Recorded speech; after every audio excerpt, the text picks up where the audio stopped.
Okie dokie, YouTube. Here's one for you. It's been a minute. Basically, this winter, I've been running this setup since 2021.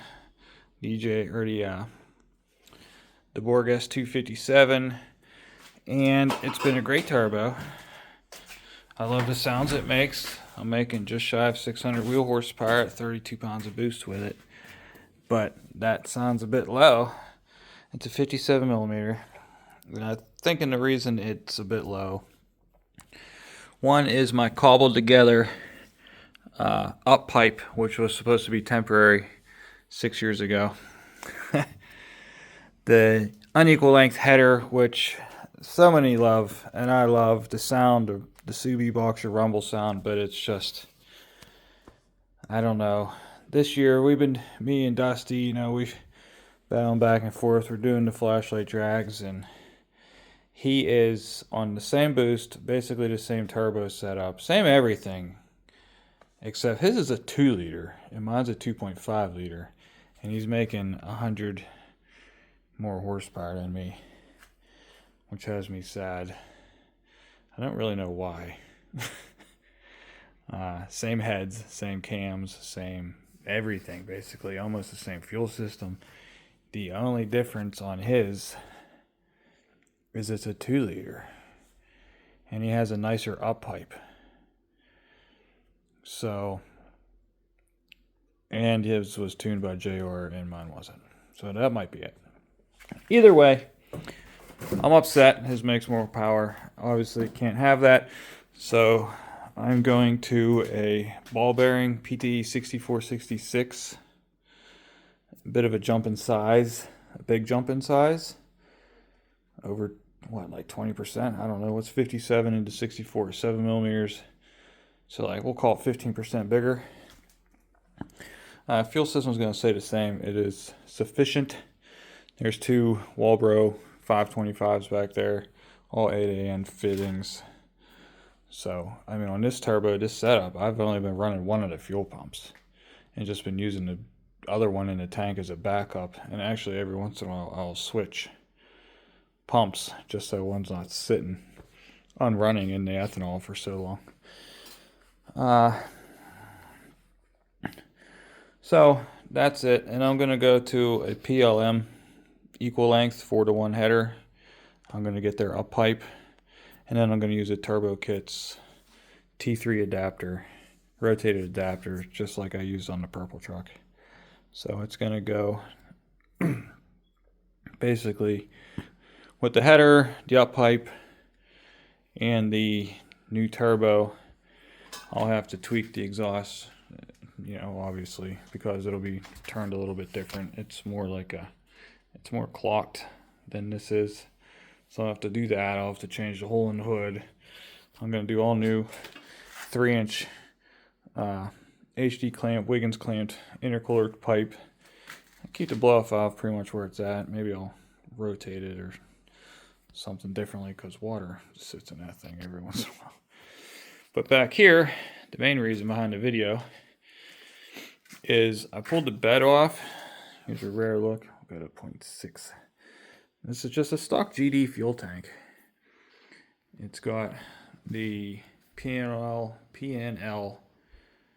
all billet fuel pump hanger. It's got nice heavy duty power leads. Obviously it goes to an 8AN out, a 6AN return, and then this stock style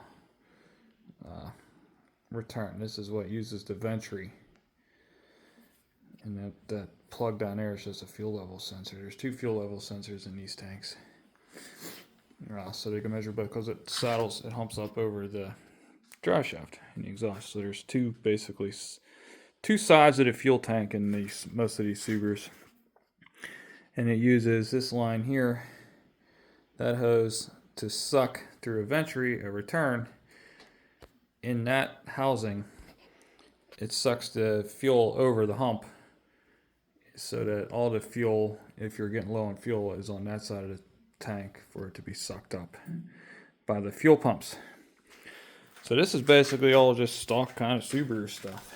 Got a stock cross member here, stock fuel tank, obviously a modified, sorry, I'll put my finger, modified fuel pickup.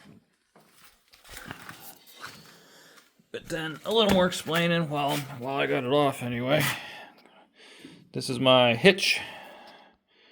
It is not like a 2-inch receiver like normal, because obviously my license plate, I just didn't have room for one.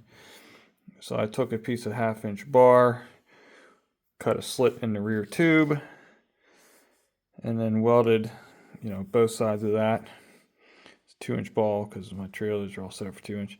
Then I took 1/2-inch round bar, bent it, drilled it through the tube, and then it goes down and ties into on both sides the crossmember mounts, and that's where you hook your chains. But that actually triangulates and helps hold this tube, since this one single tube here is carrying all the trailer weight. I've towed a lot of stuff. It hasn't moved, hasn't done anything. And then there's just a regular, turn signal adapter for the trailer lights for the 4-prong plug. So that wraps up the trailer, the tow package. I got the exhaust, the same old MagnaFlow 12267, I believe. It's from like an old Camaro. It's a 3-inch in. It Y's inside there, or T's, and then two 2-inch or two 2.5-inch come out. It's the same exhaust I've used since day one. It's probably restrictive too, but it's not the reason I'm behind Dusty, because I put the exact same setup on his. It comes up 3-inch under the diff. Elbows in, muffler. So this is going to be changing. That's why I have the bed off, because I want to go straight out the back with a 3-inch with a exhaust cut. So it's going to have a solenoid here to go out the back. Probably use a 3.5-inch or something. Go out the back, or just a 3-inch straight. So when it's open, it's just a straight exhaust. I'm going to come up 90 over, right out the back, and the cut will be here. And then I'll go 2.5-inch off the side and do a nice new quiet. I'm going quiet.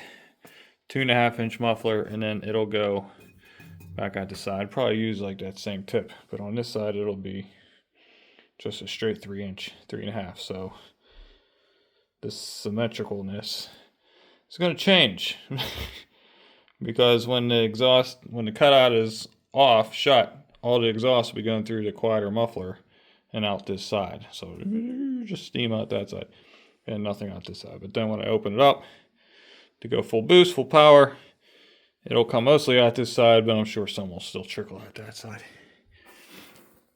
And then how I'm going to do that, because right now my sway bar is here.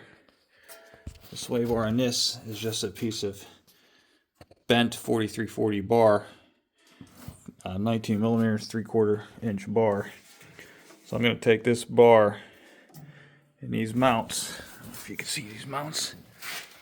Basically, they just in here. It's just a mount, a holder. And then I'm going to move the bushing. I'm going to move that up to here. I'm going to mount it on there. I'm going to have to move these little bed supports. But then the bar will go across the top of the fuel tank. And then I'm going to weld it to tabs. I'm going to weld some tabs onto the sides of these strut mounts. And then so now the sway bar will actually be a little more effective, because right now it's like 10 inches from the link to the bend, and it's going to be closer to like, I don't know, 7 inches from the link to the bend. So that'll effectively give me more rear sway bar, which I actually think I need, because we put a 1-inch on Dusty's NASCAR style, and his, I feel, is a lot more balanced than mine. I still get a lot of understeer. So that's where we're at. I got down here today, got the bed off, and I'm going to come up with a plan. I need to find a muffler. But first things first, obviously it's not going to cost me nothing to do nothing, is move this sway bar, which means taking the tires off. I got to tweak those brake lines. I got to move that brace. But that's all minor stuff. It's just getting in there and doing it. Alright, I'll once I get into that, I'll post a new update video. But for anyone who made it this far, thanks. Follow along. A little tweaking. It's just some do-it-yourself. Just get in there and do it kind of stuff. A lot of this applies to most Subarus. Obviously, a lot of this doesn't, but it's all just custom shit. Get out there with your welder.